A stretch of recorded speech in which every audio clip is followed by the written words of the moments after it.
As our country continues to roil from all the turmoil, we are joined today by people who can explain everything from the basic questions, the U.S. Constitution, all the way up to the policies that are being crafted right this very minute. And because they don't invite me to their lunch where they actually talk about these things, we'll bring them here into the podcast studio and get into all of it. This is Verdict with Ted Cruz.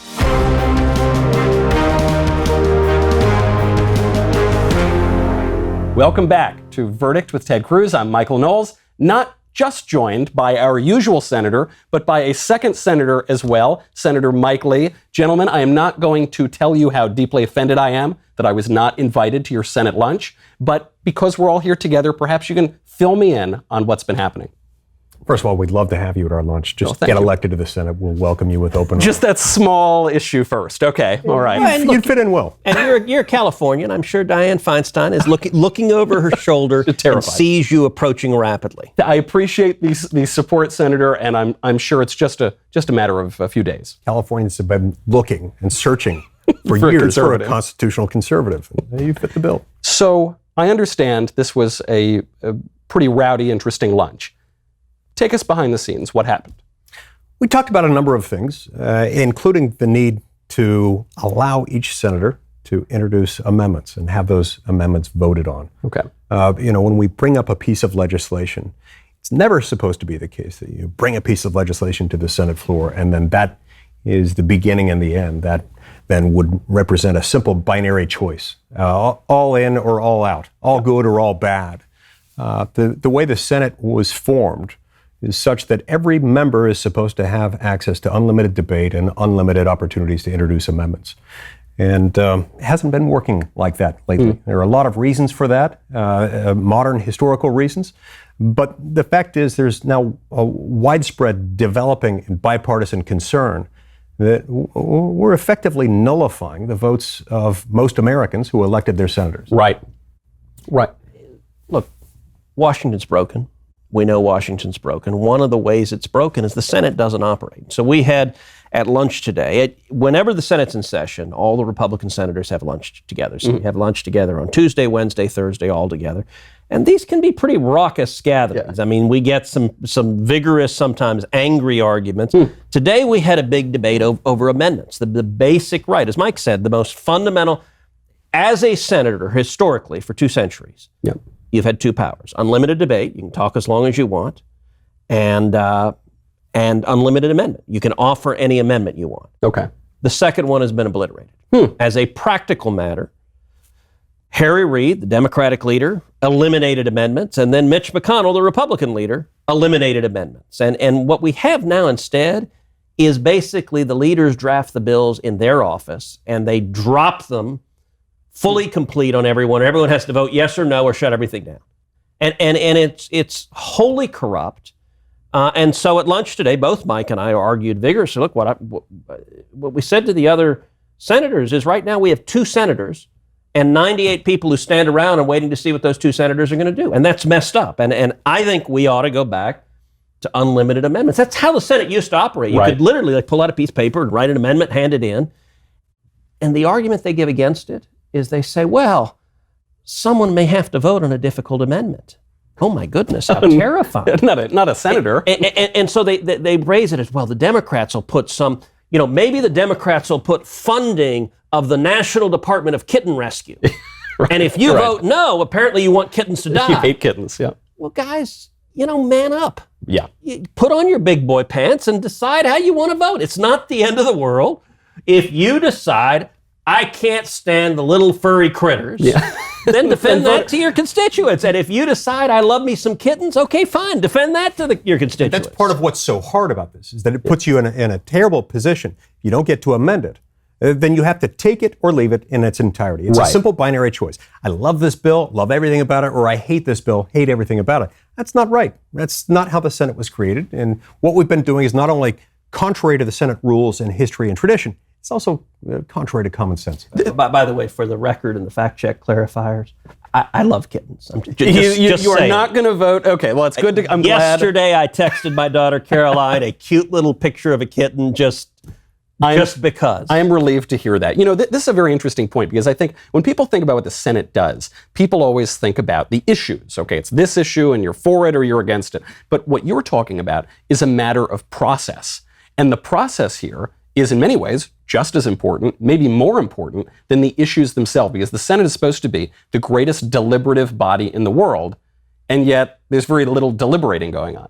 Yeah, that's exactly right. The process precedes and is antecedent to the policy. Mm-hmm. It's very difficult to get to good policy. It's also very difficult to get to accountable government in a constitutional republic like ours, unless you have individual members, once they're elected, being able to make an informed decision about legislation and being able to improve it as they see errors. So, and you know, the word Mike just used there, accountability, it matters a lot. Where do you want a bill drafted? Do you want it in a smoke-filled room, hidden in Washington, where the lobbyists make every corrupt deal on earth? Right. Or do you want it in the open? Do you want it in the floor of the Senate, where if you've got a provision you support, stand up, defend it, and actually face argument on the other side? Right. That having an open amendment process is how you actually have accountability, where the people can see what are the decisions being made by our elected officials. This is one thing you've really shown me, and I think you've shown to the audience on this show, is just how much the personal relationships here matter. You know, Senator so-and-so makes this speech and you heard something on the floor and then you responded in a certain way, or maybe over lunch you had these arguments. So I have to ask you something that I typically only ask when I'm on a double date. You know, I'm speaking to a married couple. How'd you meet? How'd you meet? You know, I felt like I had known Ted Cruz for a long time before I ever actually met him. Yeah. Well, we had a number of common acquaintances. We both clerked at the Supreme Court, not at the same time. In fact, I saw Ted Cruz argue in the Supreme Court several times long before I had ever met him. Well, wow. He's very good at it, by the way. Yeah. Shortly after I got elected to the Senate in 2010, we were both in town in Washington for the Federalist Society Symposium. I was also here for some Senate orientation meetings. I got a call from Ted Cruz saying, "Hey, I'm Ted Cruz. I'd like to meet you." I thought, this is great. This is a guy who has a lot of common friends. I need to finally meet him. So he came by. We went down to my office that was then in the basement of the Russell Building, and he confided in me that he was thinking about running for the United States Senate from Texas in 2012. And I said, okay, in that case, we need to talk. So we went on a walk around the Capitol grounds, talked about every conceivable legal, political, and constitutional issue for the next 2 hours. And at the end of it, I said, look, it's highly unlikely that I will ever in this lifetime meet somebody who is this close to being my ideological twin. If you run for any federal office, I will endorse you. That's, you know, actually you bring up this point that I was thinking about with both of you. You both came to real national prominence in the days, those wonderful old days of the Tea Party movement, when there was so much energy behind the conservative cause, and specifically a pro-liberty, pro-constitutional cause. Where does that stand now? Because as you talk about discussing all these court cases and all these sorts of things, I don't think every one of our politicians necessarily does that. So where are we? Where does the cause of liberty stand today? Well, let me say this. By ordinary measures, by historical measures, neither Mike nor I have any business being in the U.S. Senate. It is bizarre that we're there on a whole lot of fronts. For both Mike and me, the first office either one of us was ever elected to was U.S. Senate. That's pretty good. That's Not weird. Yeah.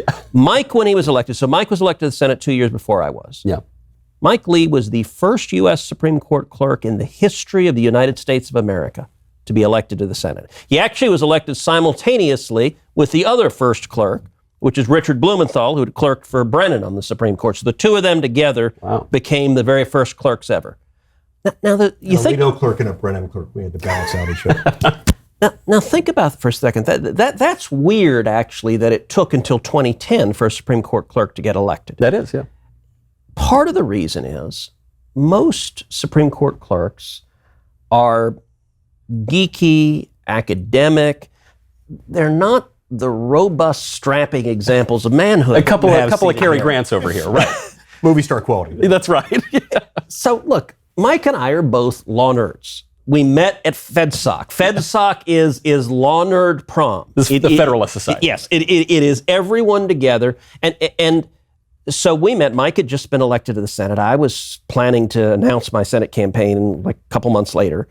And so I remember I went to his basement office. He was still in, like when you're newly elected to the Senate, they stick you in this tiny little basement office for a few months. It's kind of hazing, basically. Right. But I remember walking with him. You were filing your form requesting what committees to be on. And so I walked with Mike while he, why he's on Judiciary Committee, because he filed that form saying, I want to be on Judiciary Committee. And we talked about all sorts of legal issues. I remember the issue, though, at the time there had been, I think it was a GAO report that had come out just recently that said the total value of all federal land was $14 trillion. Now, at the time, the national debt was also $14 trillion. Says something that was $8 trillion ago. Right. The good old days. But those numbers, and that was coincidental, but that suggested to both of us a natural and really elegant solution. Right. Sell the damn land, pay off the debt. And by the way, keep the parks. That's fine. The parks are a very small percentage, but sell all the rest of it. Yeah. That connection, I think, was important. And you're right. It was the time of the Tea Party. We were focused on rein in spending, rein in debt, defend liberty, believe in civil liberties. By the way, look, both Mike and I are passionate about the Bill of Rights and protecting civil liberties. But both Mike and I also ran underdog campaigns. And so one of the things I think would be helpful to actually, before even talking about how you got elected to the Senate, it's worth folks understanding where Mike comes from. So Mike's dad was Rex Lee. He was the U.S. Solicitor General under Ronald Reagan. He was a legendary Supreme Court advocate, one of the finest Supreme Court advocates to have ever lived. What was it like growing up in Rex Lee's house? What was the dinner table like? My dad was a fantastic person. The American Bar Association Journal did a piece on him while he was Solicitor General and described him as Huck Finn in a morning suit because he was folksy, he was relatable, he was quirky. He didn't act like somebody who thought a lot of himself. At the same time, he focused a lot on and loved the law and loved the Constitution. I think I was 30 before I realized that not every family discusses the presentment clause around the dinner table. Just most families. Just some families. do not. Just normal families. Yeah. We talked about these things. I remember when my dad first explained Roe versus Wade to me, and I was about 9 or 10 years old, and I asked him the question, okay, so separate and apart from what gives them authority as federal judges to make this determination, why is this a federal issue rather than a state issue? And I thought my dad was going to tear up right then. My boy. Yes. Got one child who listens out of 7. Wow, that's a tremendous formation. And then you go and you clerk at the Supreme Court. Well, and you do need to, before the clerking, I want to take an even greater digression and understand that as honorable as the lineage is, there also is some murky, so in your ancestry is the story of murder. Yeah. Look, I could write volumes on this one. My great-great-grandfather was a guy named John D. Lee. Okay. John D. Lee was a Mormon pioneer, one of the early settlers of Utah. He was executed on federal murder charges. Really? For You a thought crime. I was kidding. Wow. A crime he didn't commit. He was acting under military orders, and he didn't actually kill anyone. He was blamed for the sins of a couple of other people, Isaac Haight and Philip Klingensmith. But of course, Senator Lee defending his family here. Okay, all right. And then his grandson, my grandfather, was himself the victim of murder. He was murdered just a couple months before my dad was born, and his murderer was tried for murder for reasons we've never been able to understand. After the trial went on for several weeks, just before the case went to the jury, the prosecutor got weak-kneed. Mm-hmm. Prosecutor decided to allow the defendant to plead out to the lesser-included crime of manslaughter. Okay. Then the judge let him out on time served in pretrial custody. But my dad was 18 before he had any idea his father was murdered. His mother remarried, and And my dad grew up just being told that his father died in a hunting accident. Wow, that, you know, on the point, not the victim of the murder, but on the murderer question, I will admit on this show, since we're just among friends, I too have a murderer in my family line. I just found this out. One of my ancestors who was on the Mayflower, John Billington, was the first man in the New World to be executed for being a murderer. So, Really? I too descend from a certain degenerate hundreds of years ago. Oh, he did it. This guy was notorious. He totally did it. Well, but in Texas, Ted tells me that it's a defense to murder if the victim needed killing. That is absolutely true. So I'm not aware of any murderers in my ancestry. Good. But I may have you beat on one thing, which is I have had boots made by a murderer. So when I was Texas SG, they in Huntsville, in the prison, a lot of the state officials would get boots made by a guy who was in Huntsville, and his name was Darby, and he was there for double homicide. Yeah. And he was a leathersmith. He was very, very, very skilled. And so I went to get fitted, and you know, it was measured to your foot, so you stand, and it's kind of, Darby was, I don't know, it's probably early 60s, skinny little guy, but who had committed 2 murders. And it's interesting when you have a double murderer who tells you, okay, stand still. Yeah. You actually just stand still. You're like, all right, I'm not going to screw with you. You can measure. So I had the boots being made, designed, had the seal of Texas on it. I was really psyched. And then like a month or 2 later, I got a call from the prison. And the warden said, well, Ted, I got some bad news. You're not going to get your boots. They said, yeah, we're not letting Darby handle sharp instruments anymore. Yeah, I guess that's common sense. That really should. So I don't know what happened, but Darby got out of the boot making business, and I never got the boots that I had planned to buy from the prison. I never got them. You know, they couldn't have made that discovery before your fitting. He must have liked you, though. He had the opportunity. You were vulnerable. I guess. That's true. You made it out. I'm glad not to have been shanked on my trip to the prison. You know, I would like to take this question from the literal killing to a more metaphorical killing for a moment, because I'm not a lawyer. I am no expert on the Constitution. I don't know anything about these things. Both of you gentlemen do. And so I want to know, you talk about discussing Roe versus Wade around the table. It seems to me we have gone a very far way from the original understanding of our constitutional republic to where we are now. Since you guys know the case history here, what do you trace that back to? What are the moments that really just launched the country in a new direction? Senator Lee? There's one day that for me stands in infamy in American history. Now, look, there are a lot of infamous days in American history, but there's one that I think relative to its importance doesn't get the coverage it deserves. Yeah. April 12th, 1937. 2 years to the day after the Supreme Court had moved into its gigantic marble palace that it's occupied since 1935. The Supreme Court decided a case called NLRB versus Jones and Laughlin Steel Company. It effectively, through a vote of 5 black robe-wearing lawyers, amended the Constitution without going through the Article 5 process of actually amending it, and changed the Commerce Clause, Article 1, Section 8, Clause 3, from the provision giving Congress to regulate actual interstate commerce, channels, instrumentalities of interstate commerce, and things and persons moving in interstate commerce, to the substantially affecting interstate commerce, or the things that might in the aggregate have an economic impact that might in turn be interstate in its effect.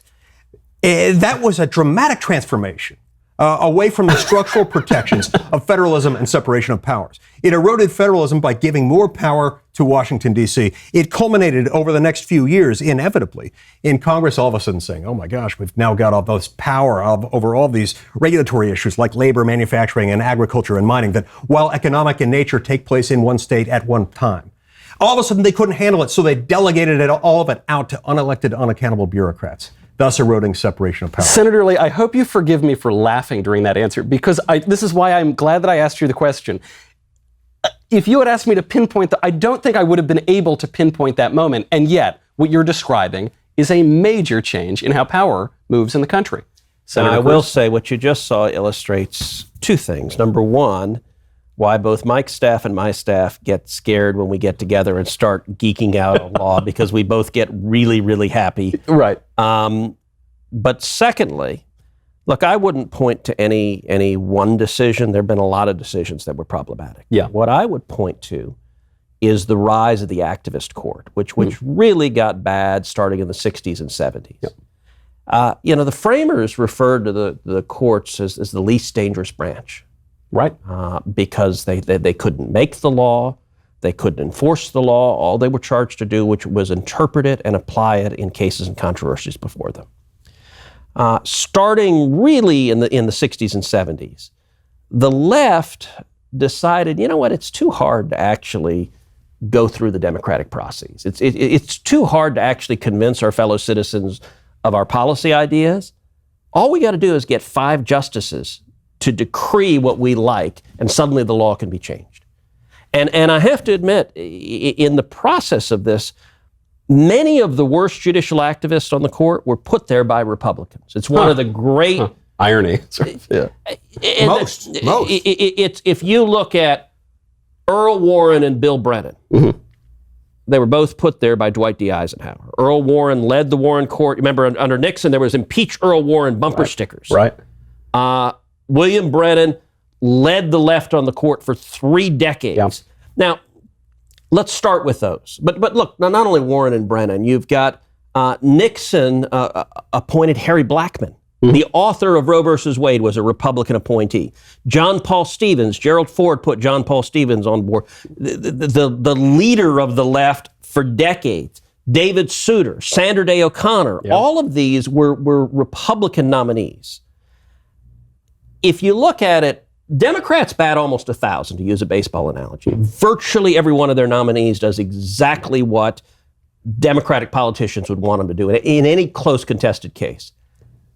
Republicans at best bat 500. And it's because too many of our elected officials don't really give a damn. And it's because we don't demand a proven, demonstrated record. Yeah. So listen, I have publicly advocated for both of the vacancies that occurred under Donald Trump. I urge the president emphatically both times to appoint Mike Lee. That would be great. He's mostly trying to get rid of me. Yeah, get him out of the Senate. Send him to that marble palace. Listen, if I'd have won in 2016, Mike would be on the court right now. Yeah. Mike is on President Trump's list of 21. In fact, interestingly enough, the Lee family together represents nearly 10% of the list because his brother Tom is on the list. Wow. Tom was on the first 11 and Mike was on the second 10. So they disagree on which of the 2 lists is better. But I made the case to Trump, to Pence, over and over again for both vacancies. If you want someone who we know will follow the Constitution no matter what, and you know how you know that? Yeah. It's when they've been kicked in the teeth and they keep on going. Right. You know what I want in Supreme Court justices? Someone who hates DC cocktail parties. The worst dynamic on Supreme Court justices is they want to be loved. They want to be accepted. They want read to the be newspapers. Celebrated by the newspaper, by the academy. The way you do it is you move left, left, left, left, left. When I'm looking for a judicial nominee, give me someone who's been through the battles, has been vilified, and hasn't blinked and has been faithful to the law and Constitution. That is desperately needed. Gentlemen, we have about 1 minute left, but I do want to get your thoughts on one legal issue and political issue that is coming up right now, and it is so egregious to me. I need to know what you think. This is from Evan. This is about Uber Eats. Uber Eats has now declared, in this moment of the protests and Black Lives Matter, that they're going to waive delivery fees for Black-owned businesses, however that is determined, and they're going to continue to keep delivery fees for white-owned businesses, however that is determined. Seems to me, look, I'm not terribly educated on the law. This can't possibly be right. I think it's plainly illegal. Okay. I think they will be sued and they will lose every one of the lawsuits. You cannot discriminate under federal civil rights law, explicitly discriminate based on race, and charge one set of prices to one race and another set of prices to another race. Right. That is against the law. And it's a good example of how these guys, look, they want a virtue signal. They want a virtue signal. Okay, fine. This is going to be a very expensive virtue signal because there are going to be some class action lawyers ready to sue them, and they got no defense. They are openly, willfully, defiantly ignoring federal civil rights law. Senator Lee? One question that I would ask to any company that was considering a policy like this is, why would you want to do this? When we've spent decades as a country overcoming situations where people make business decisions like this that are inexplicable. You can draw lines in many areas if you want to. You can offer a discount to seniors if you want to. You can offer a discount to members of your Elks Lodge, I suppose, if you want to. But federal civil rights law draws a pretty bright line around race. If you were to switch the races out and say, I'm going to offer this price to this race and that price to another, that would be problematic. I agree with Ted. I can't imagine this could possibly be upheld as lawful. Even if it were, especially if it were. Do you really want that out? Right. This is the. Do you want to live in a country where that happens? Right. Where that's lawful? I don't think so. There's the legal question. There's the political question. We have just seconds left. But now that we've covered the law, we've covered politics, we've covered the Constitution, I need to get to a philosophical question that was asked urgently by one of our viewers. This is from Ryan. Is a hot dog a sandwich? Senator Cruz? I know this is a big internet and Twitter thing, but I have to admit, I just don't give a damn. I really would like to care about this. I love hot dogs. When I was in high school, my first date that I would take girls on was to James Coney Island, right, and get chili cheese dogs, because I can't stand people who are pretentious, and it's impossible to be pretentious when you've got cheese dribbling down your shirt. That is a fact. So hot dogs are awesome. It's what I have at baseball games. It's what I have at movie theaters. But whether it's not or not, it's a sandwich. I just don't care. This was an evasive political answer, Senator. If you don't mind my saying so, Senator Lee. That was a weak sauce answer. I've got to answer this one. It's not a sandwich. It's not that it doesn't deserve to be in the category of sandwich. It's not that it's inferior. It's its own genre. It's its own. It's its own species. So to call it a sandwich doesn't give it the dignity that it deserves. It's its own category. So it's sort of like debating whether or not a corn dog would be a sandwich. Well, it's surrounded by bread. They're not really a sandwich. It's a different genre. I can tell that this debate could continue for many, many hours, but unfortunately we're out of time. Senator Lee, thank you so much for being here. Thank you. Of course, Senator Cruz, I'll see you very soon. I'm Michael Knowles. This is Verdict with Ted Cruz.